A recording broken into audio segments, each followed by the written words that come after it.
हम लोग इस वीडियो में देखेंगे कृषि विज्ञान कक्षा 6। तो इसमें आज हम लोग बच्चों पढ़ेंगे इकाई 10 फल परिरक्षण। तो सबसे पहले बच्चों हम इस पाठ को पढ़ेंगे। आपको वीडियो को ध्यान से सुनना है जिससे कि अभ्यास में आए हुए प्रश्नों को उत्तर आप आसानी से समझ सके। और इसके बाद हम वीडियो के अंत में जो है हम इसके अभ्यास से प्रश्न हल कराएंगे। तो आइए बच्चों हम देखते हैं। सबसे पहले हम इसको पढ़ेंगे। तो हम आज पहले देखते हैं कि फल परिरक्षण इस पाठ में हमें किन किन बिंदुओं में चर्चा की गई है। तो पहला दिया गया है कि फल परिरक्षण का वर्गीकरण बताया गया है, और दूसरा मुख्य फलों का परिरक्षण बताया गया है, और अगला बिंदु दिया गया है कि आम, पपीता एवं गाजर का अचार बनाना इस पाठ में बताया गया है। अब इसके बाद फल परीक्षण कैसे किया जाता है। बाजार में कुछ दुकानों पर आपने आंवले का मुरब्बा तथा आम, पपीता, गाजर का अचार शीशियों में या पारदर्शी थैलियों में बिकते हुए देखा होगा। इसके अलावा अमरूद की जेली, सेब का जैम, संतरा और नींबू के पानक भी बिकते हुए देखा होगा। ये सब खाद्य वस्तुएं विशेष विधियों से बनाई जाती हैं। फल सब्जियां जल्दी ही सड़ने लगती हैं, इससे भारी क्षति होती है। इस क्षति से बचने हेतु परिरक्षण एक कारगर उपाय है। ठीक ढंग से परिरक्षण न होने के कारण भी बैक्टीरिया, फफूंद आदि फल तथा सब्जियों को खराब करते हैं। फलों एवं सब्जियों को खराब होने से बचाने हेतु उनकी गुणवत्ता अधिक समय तक बनाए रखने के लिए की जाने वाली प्रक्रियाओं को यानी क्रियाओं को फल परिरक्षण कहते हैं। अगर पूछा जाए फल परिरक्षण क्या है, तो हम बताएंगे कि फलों एवं सब्जियों को खराब होने से बचाने के लिए या उनकी गुणवत्ता अधिक समय तक बनाए रखने के लिए की जाने वाली क्रियाओं को फल परिरक्षण कहते हैं। अब आता है फल रक्षण का वर्गीकरण। तो यह दो प्रकार का होता है। एक होता है अस्थायी परिरक्षण और दूसरा होता है स्थायी परिरक्षण। अब अस्थायी परिरक्षण में क्या होता है, इस विधि में फलों तथा सब्जियों को हम थोड़े समय तक ही सुरक्षित रख सकते हैं। अस्थायी परिरक्षण के विभिन्न तरीके हैं। नंबर का दिया गया है कि जीवाणु रहित करना। इसे स्वच्छता का सिद्धांत भी कहते हैं। खाद्य पदार्थों का खराब होना उनमें उपस्थित जीवाणुओं की संख्या पर निर्भर करता है। फलों सब्जियों को जब गंदी टोकरियों में रखा जाता है या उन्हें तोड़ते समय असावधानी के कारण चोट आ जाती है, टूट फूट हो जाती है, तो जीवाणुओं को अनुकूल वातावरण मिल जाता है। इसलिए फलों को तोड़ते समय तथा परिवहन में सावधानी बरतनी चाहिए। मतलब जैसे हम कहीं पे ले जा रहे हैं, मार्केट ले जा रहे हैं या कहीं भी उसको हम ले जा रहे हैं, तो हमें उसको सावधानी बरतनी चाहिए। फलों में चोट नहीं लगना चाहिए, जिससे फलों में चोट ना लगे। अब इसके बाद नंबर का आता है नमी से दूर रखना। नमी से सूक्ष्म जीवों की उत्पत्ति तथा वृद्धि तेजी से होती है। यही कारण है कि बरसात में अचार एवं मुरब्बा एवं शीघ्र फफूंदी लग जाती है। अचार एवं मुरब्बा में जल्दी फफूंदी लग जाती है। खाद्य पदार्थों को नमी से दूर रखना ही बचाव का अच्छा उपाय है। अब इसके बाद है कि ठंडे स्थान पर रखना। ऐसा देखा जाता है कि खाद्य पदार्थ गर्मी की अपेक्षा ठंडे मौसम में अधिक समय तक सुरक्षित रखे जा सकते हैं। कारण है कि जीवाणु अधिक तापमान पर अधिक क्रियाशील होते हैं। इसीलिए खाद्य पदार्थों को रेफ्रिजरेटर में रखकर कुछ समय तक सुरक्षित रखा जाता है। रेफ्रिजरेटर का तापमान 4 डिग्री से 10 डिग्री सेंटीग्रेड के बीच में होता है। इसके बाद है वायु से दूर रखना।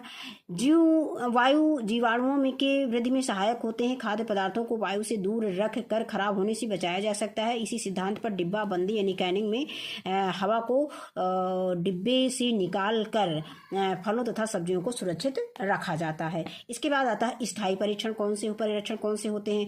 इस विधि से फल तथा सब्जियों एवं इनसे बने खाद्य पदार्थों को अधिक समय तक सुरक्षित रखा जा सकता है। इनकी निम्नलिखित विधियां हैं। नंबर का है कि ऊष्मा द्वारा परिरक्षण। इस विधि में खाद्य पदार्थों में विद्यमान जीवाणुओं को ऊष्मा द्वारा नष्ट कर दिया जाता है। इसके लिए सामान्यतः 65 डिग्री सेल्सियस ऊष्मा पर खाद्य पदार्थों को गर्म करने के पश्चात रखा जाता है। इसके बाद आता है नमक द्वारा परीक्षण। नंबर का आता है नमक द्वारा परीक्षण में 10 से 15% नमक का घोल खाद्य पदार्थों को खराब करने वाले जीवाणुओं के लिए विष का काम करता है। इसीलिए अचार को सुरक्षित रखने हेतु नमक का प्रयोग किया जाता है। आगे आता है चीनी द्वारा परीक्षण। खाद्य पदार्थों में 66% यानी 66% से अधिक चीनी की मात्रा रखने में उनका परीक्षण स्थायी रूप से हो जाता है। चीनी की इस सांद्रता पर जीवाणु तथा एंजाइम निष्क्रिय हो जाते हैं। जैम, जेली, मुरब्बा का परीक्षण इसी आधार पर किया जाता है। इसके बाद आता है रसायनों द्वारा परिरक्षण। तरल तथा पेय पदार्थों को परिरक्षित करने में पोटेशियम मेटाबाइट सल्फाइड तथा सोडियम बेंजोएट जैसे विभिन्न रसायनों का प्रयोग किया जाता है। वे रसायन एक निर्धारित सीमा तक मनुष्य के लिए हानिकारक नहीं होते हैं, किंतु जीवाणुओं के लिए विष का काम करते हैं। आगे आता है सुखाना। अब नमी की उपस्थिति में जीवाणु अपनी वृद्धि नहीं कर पाते हैं।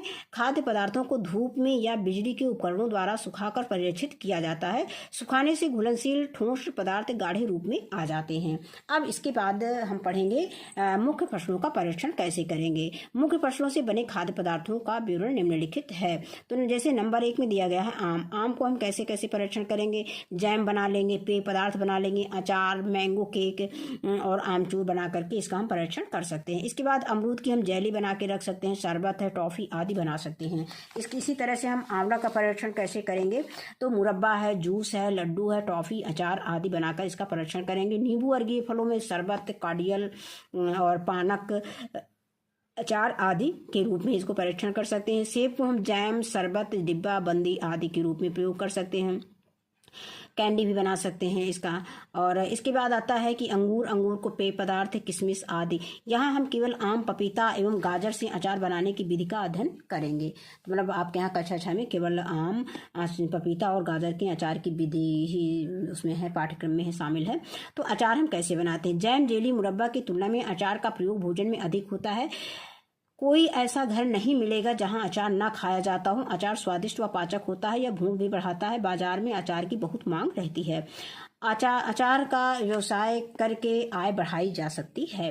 अब इसके बाद आम का अचार बनाने के लिए सिरके में जो आवश्यक सामग्री दिया गया है, कच्चा आम 3 किलोग्राम दिया गया है और अदरक 200 ग्राम, लहसुन 200 ग्राम, जीरा 550 ग्राम और लाल मिर्च 100 ग्राम, हल्दी 50 ग्राम, राई 50 ग्राम, मेथी 50 ग्राम, कलौजी 50 ग्राम, सौंफ 50 ग्राम, नमक 300 ग्राम, सिरका 1 लीटर और तेल आधा लीटर। तो ये तो इसकी सामग्री हो गई। अब हम कैसे आम का अचार बनाएंगे ये देखेंगे। तो इसके लिए हम इसे बनाने के लिए क्या करेंगे, आम के स्वस्थ कच्चे फलों को 4 भागों में काट लेंगे। और अगला बिंदु है कि आम के इन टुकड़ों में पिसा नमक मिलाकर चीनी, मिट्टी या शीशे के बर्तन में रख देते हैं। नंबर 3 है कि थोड़े सिरके में अदरक, लहसुन, लाल मिर्च को अच्छी तरह पीसते हैं। और अगला है कि मेथी, राई, सौंफ, जीरा तथा मंगरेल को खरल में कूट लेते हैं। फिर आम के निकले हुए पानी में इन सभी मसालों को मिलाकर आम के कटे हुए टुकड़ों के साथ लपेट देते हैं। ये मसाले इन टुकड़ों में भर जाते हैं। और अगला नंबर दिया गया कि इन टुकड़ों को बर्तन में भरकर सरसों का तेल या सिरका इन बर्तनों में भर देते हैं। अगला बिंदु दिया गया कि इस बर्तन को लगभग 1 सप्ताह धूप में रखते हैं। अब यह खाने योग्य हो जाता है। इसके बाद अगला बिंदु दिया गया, कभी कभी केवल सिरका तथा कभी कभी सिरका और सरसों का तेल एक साथ मिलाते हैं। यह अपनी पसंद पर होता है। अब इसके बाद हम देखेंगे कि आम का मीठा अचार कैसे बनाएंगे। आवश्यक सामग्री दिया गया कि आम की फांके 1 किलोग्राम, नमक 200 ग्राम, चीनी 600 ग्राम और लाल पिसी मिर्च 20 ग्राम, गरम मसाला 20 ग्राम, सौंठ 15 ग्राम, सौंफ 20 ग्राम और हींग आवश्यकता अनुसार। इसे बनाने के लिए क्या करेंगे, आमों को ठंडे पानी से धोते हैं। अगला दूसरा बिंदु है कि छिलका उतारकर लंबाई में बड़े सरौते से काटते हैं। और फिर अगला है कि आम को इन फांकों को स्टील के कांटों से छेदते हैं। छेदने के कारण आम की फांकें चीनी की चाशनी को अच्छी तरह सोखती हैं। चाशनी अचार को सुरक्षित भी रखती है। अगला बिंदु है अचार की तैयार सामग्री कांच के बर्तन में रख कर मसाले तथा चीनी को अच्छी तरह मिलाते हैं। फिर अगला बिंदु दिया गया कि इसे 4-5 दिन तक धूप में रखते हैं। फिर मिट्टी या कांच के बर्तन में रख लेते हैं। अब आता है पपीता का अचार। तो पपीते के कच्चे फलों को अच्छी तरह छील लेते हैं और छोटे टुकड़ों में कर लेते हैं। फिर अगला दिया है कि उसमें पिसा नमक 100 ग्राम मिलाकर 3-4 घंटे के लिए धूप में रख देते हैं। अगला है इन टुकड़ों को चीनी, मिट्टी या शीशे के जार में रखते हैं। फिर आगे है कि इन बर्तनों में इतना सिरका डालते हैं कि पपीता के टुकड़े डूब जाएं और बर्तन में रखने से पहले इन टुकड़ों को तौल लेते हैं। प्रति किलोग्राम वजन पर 2 छोटी चम्मच राई और लाल मिर्च, बड़ी इलायची, जीरा, काली पीपर यानी काली मिर्च कह सकते हो, काली पीपर का पाउडर प्रत्येक 10 ग्राम तथा आवश्यकता अनुसार पिसी हल्दी डालकर बर्तन को अच्छी तरह हिलाते हैं जिससे मसाला ठीक से मिल जाए। फिर आगे है कि 3 सप्ताह के बाद अचार खाने योग्य हो जाता है। अब इसके बाद आता है गाजर का अचार कैसे बनाते हैं मिश्रित। अब इसके बाद गाजर के टुकड़े हम 500 गाजर के टुकड़े 500 ग्राम ले लेंगे, फूल गोभी के टुकड़े 250 ग्राम, राई 30 ग्राम, शलजम के टुकड़े 250 ग्राम ले लेंगे, अदरक 50 ग्राम, गुड़ 200 ग्राम, लहसुन 20 ग्राम और लाल मिर्च 20 ग्राम, एसिटिक एसिड 10 ग्राम, गरम मसाला 30 ग्राम, नमक 75 ग्राम और सरसों का तेल 250 ग्राम। अब इसका अचार कैसे बनाएंगे इसको देख लेते हैं। तो इसे बनाने के लिए हम क्या करेंगे कि पूर्ण विकसित गाजर, फूल गोभी और शलजम को लेकर अच्छी तरह से धो लेते हैं। इन्हें टुकड़ों में काटकर 5 मिनट तक उबले पानी में रखते हैं। फिर इन टुकड़ों को पानी से निकालकर पानी सुखा लेते हैं। आवश्यक सामग्री के अनुसार मसाले को अच्छी तरह से भूनकर प्याज, लहसुन तथा अदरक मिलाते हैं। फिर अगला चरण है कि तैयार सामग्री को जार में रखकर उसमें गुड़ का घोल एवं एसिटिक एसिड मिला देते हैं और 3-4 दिन तक धूप में रखते हैं। अगला बिंदु दिया गया कि मसाला पूरी तरह से मिल जाए तो इसके लिए जार को कई बार हिलाते हैं। मसाला को पूरी तरह से मिलाने के लिए हम जार को कई तरह से हिलाते हैं। अब इसके बाद हम आते हैं अभ्यास प्रश्न पर। तो पहला प्रश्न इसमें दिया गया है कि रिक्त स्थानों की पूर्ति कीजिए। तो इसमें रिक्त स्थानों की पूर्ति कीजिए। पहला दिया गया है कि परीक्षण में 10 से 15% नमक, तो यहाँ पर लिख देंगे, जीवाणुओं के लिए विष का काम करता है। दूसरा है कि पेय पदार्थों को परीक्षित करने में, बच्चों यहाँ जगह कम है तो हमने यहाँ पे लिख दिया है कि पोटेशियम मेटाबाइसल्फाइड तथा सोडियम बेंजोएट रसायनों का प्रयोग किया जाता है। फिर इसके बाद नंबर 3 है कि डिब्बा बंदी में डिब्बे से हवा निकाल दी जाती है। इसके बाद प्रश्न संख्या 2 है कि निम्नलिखित में सही के सामने सही और गलत के सामने गलत का निशान लगाइए। फिर है कि अचार में तेल मिलाया जाता है। तो अचार में तेल किस लिए मिलाया जाता है? स्वाद बढ़ाने के लिए, गलत है। इसके बाद आता है परिरक्षण के लिए, सही है। इसके बाद आता है अचार की मात्रा बढ़ाने के लिए, गलत है। फिर आता है सुगंध बढ़ाने के लिए, ये गलत है। अब इसके बाद आता है परिरक्षण से आप क्या समझते हैं। तो बच्चों इसका उत्तर हम यहाँ से लिखेंगे, फलों एवं सब्जियों को खराब होने से बचाने हेतु उनकी गुणवत्ता अधिक समय तक बनाए रखने के लिए की जाने वाली क्रियाओं को फल परिरक्षण कहते हैं। तो यहाँ तक इसको हम लिख लेंगे। इसका उत्तर हम लिखेंगे कि फल सब्जियां जल्दी से सड़ने लगती हैं, इससे भारी क्षति होती है। इस क्षति से बचने हेतु फल परिरक्षण की आवश्यकता पड़ती है। परिरक्षण एक कारगर उपाय है। तो हम यहाँ से यहाँ तक इसका उत्तर दे सकते हैं। प्रश्न है कि परिरक्षण, प्रश्न संख्या 5 है कि परिरक्षण के कितने प्रकार हैं। तो इसका उत्तर लिखेंगे, परिरक्षण 2 प्रकार के होते हैं। नंबर 1 अस्थायी परिरक्षण और नंबर 2 स्थायी परिरक्षण। बस यहाँ से हमको इसका उत्तर लिख देना है। इसके बाद अगला प्रश्न, प्रश्न संख्या 6 आता है कि ऊष्मा द्वारा परिरक्षण कैसे किया जाता है। तो इसका उत्तर हम यहाँ से लिखेंगे, उत्तर डालेंगे ऊष्मा द्वारा परिरक्षण। इस विधि में खाद्य पदार्थों में विद्यमान, यानी खाद्य पदार्थों में उपस्थित, यहाँ पे विद्यमान अगर आपको नहीं याद रहता है तो लिख दो उपस्थित जीवाणुओं को ऊष्मा द्वारा नष्ट कर दिया जाता है। इसके लिए सामान्यतः 65 डिग्री सेल्सियस ऊष्मा पर खाद्य पदार्थों को गर्म करने के पश्चात रखा जाता है। इसके बाद अगला प्रश्न आता है, प्रश्न संख्या 7 आता है कि स्थायी तथा अस्थायी परिरक्षण में अंतर बताइए।